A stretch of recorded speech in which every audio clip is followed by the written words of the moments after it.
Live from the Scripps Studios, this is 10 News. So City Attorney Mara Elliott is raising concerns about possible problems with the Soccer City proposal. I'm Virginia Cha. I'm Jason Martinez. She says the plan could be a lawsuit waiting to happen. And 10 News reporter Mimi Alcala joins us live now at Qualcomm with Elliott's concern and how supporters of Soccer City are responding. Mimi. Jason, Virginia, Elliott says the plan to transform Qualcomm Stadium into Soccer City includes a lot of contradictions and lacks clarity. But those behind Soccer City say that will all be resolved before any plans are finalized. The 27-page analysis highlights some important issues. Elliott says it's unclear if taxpayers could be stuck fronting some of the costs when it comes to cleaning up Qualcomm, and that FS Investors, the group behind the proposal, wouldn't technically be required to build a river park like it's been promising. And the biggest problem, wording in the proposal doesn't actually guarantee a soccer stadium. Elliott says if the initiative is adopted, a lot needs to be clarified or changed. FS Investors tells us a letter sent to the mayor recently addresses many of the issues raised by Elliott and told us in a statement, ultimately, these issues will be clarified in our lease with the city that the city attorney will draft before any project is finalized. Most importantly, our objective is to publish the lease before November 2017, so the people of San Diego know these issues have been resolved to the satisfaction of the city attorney in advance of casting their ballot. So in a few weeks, City Council could decide to put the initiative on the ballot in a special election for this November. Reporting live from Qualcomm Stadium, Mimi Alcala, 10 News. Mimi, thank you very much. Well, nearly 1,600 people are becoming Americans this morning in San Diego. They're taking the oath of allegiance at Golden Hall in a ceremony that features immigrants from more than 80 countries around the world. 10 News reporter Jim Patton joins us live now. You know, Jim, that ceremony is happening during the debate over immigration, building a border wall. What do some of those folks think about it? Yeah, they're interesting questions to ask of those who are about to become American citizens. And I'll step out of the way and show you actually those folks that have now just become American citizens, nearly 1,600 of them, as you may have mentioned. Now, we want to know, when we asked these folks as they were heading in about this question of illegal immigration, it was just before they had taken the allegiance, and they really had different experiences to share with us. We talked to one woman who was been working towards citizenship, a Filipino woman, for more than 26 years before finally gaining that citizenship. Compare that to a man from Brazil who says the naturalization process for him was actually quite easy. He applied just last year after being married to an American woman for many years. And when I asked them about illegal immigration and building Trump's wall, they had very different responses. People, when you come in America, you should have legal paper. But I don't know to the other people. That is their opinion. I think it's absurd.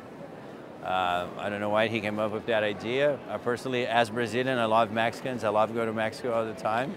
I work with tons of Mexicans. I think they're great people, and I don't think they do any harm to the United States. I mean, yeah, there is some crimes generated by Mexicans, but there's also crimes generated by Americans. Now, what's interesting is that their level of objection to illegal immigration seemed to be in line with how hard they had to work to get into the country. That woman definitely wanted you to have your papers and took her more than 2 decades to get in.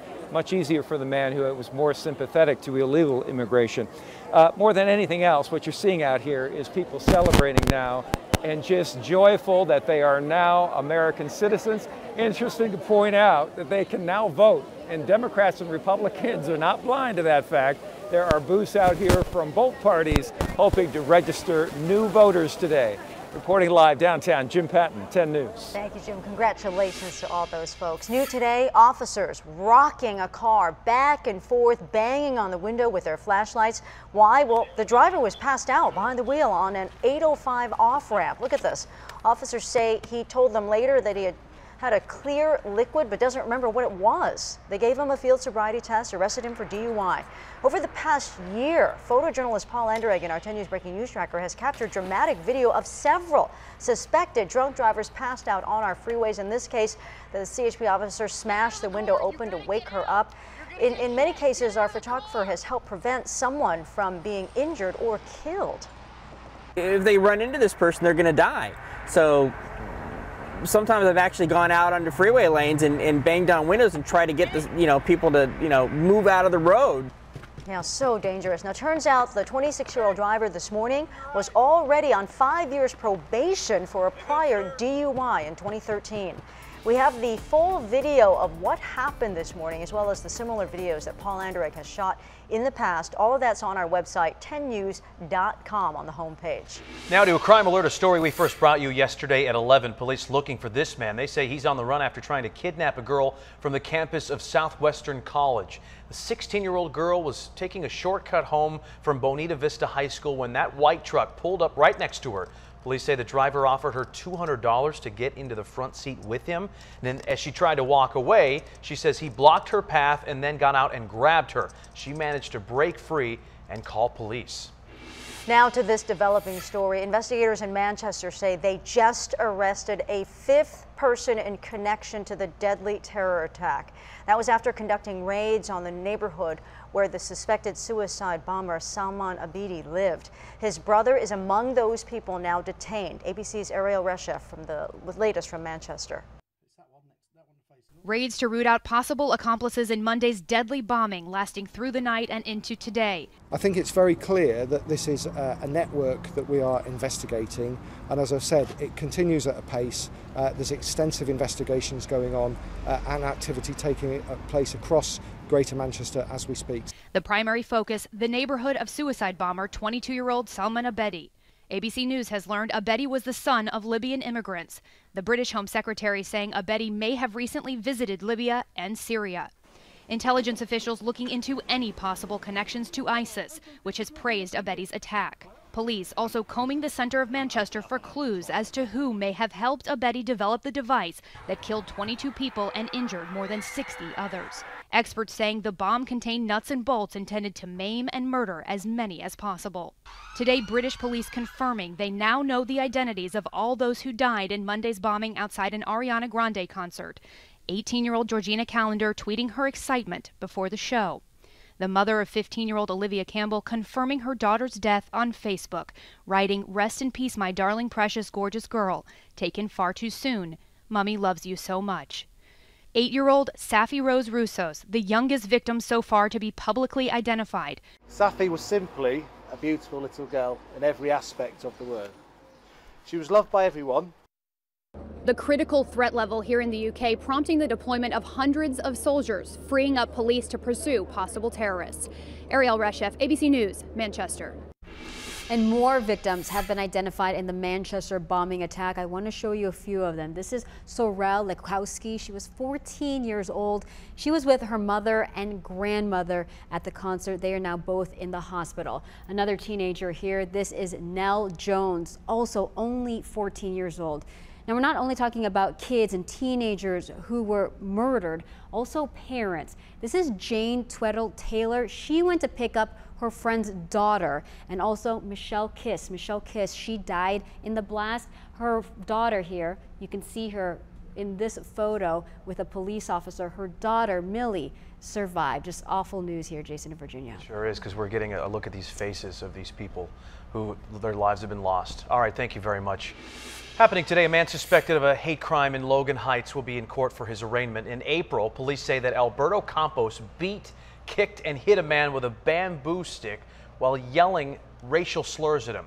Now, the man attacked is African American. He needed surgery on his ear after the attack. Now, police say the beating was racially motivated and unprovoked. We'll have a crew in the courtroom, and we'll bring you an update on 10 News at 5. Cracking down on short-term rentals, like Airbnb in Ocean Beach. Today, that will be the topic at a town board meeting. Neighbors say short-term rentals are ruining the vibe of OB. Some say developers and owners are using their properties solely as short-term rentals. Board members want to put pressure on the city to take action. It causes that neighborhood feel to diminish. It takes a town and turns it into a place that's exclusively full of tourists and loses its value for residents. The city attorney will be at tonight's meeting to listen to concerns. That meeting starts at 7. Happening today, city and business leaders coming together to kick off 6 months of fun to celebrate the 150th anniversary of the Gaslamp Quarter. Earlier this morning, city leaders gathered near the Hard Rock Hotel to mark this milestone for this historic district. We're actually getting an official proclamation for the 150th anniversary of the Gaslamp in downtown San Diego in 1867. Alonzo Horton came to this area and developed what is now one of the 8th largest cities with commerce and culture, and it's very exciting. A block party begins tonight at 6. Now, if you can't make it, don't worry, because that party will go on for 6 months. Restaurants, bars will be offering discounts and special offers, including a contest to find the person who can make the best signature drink.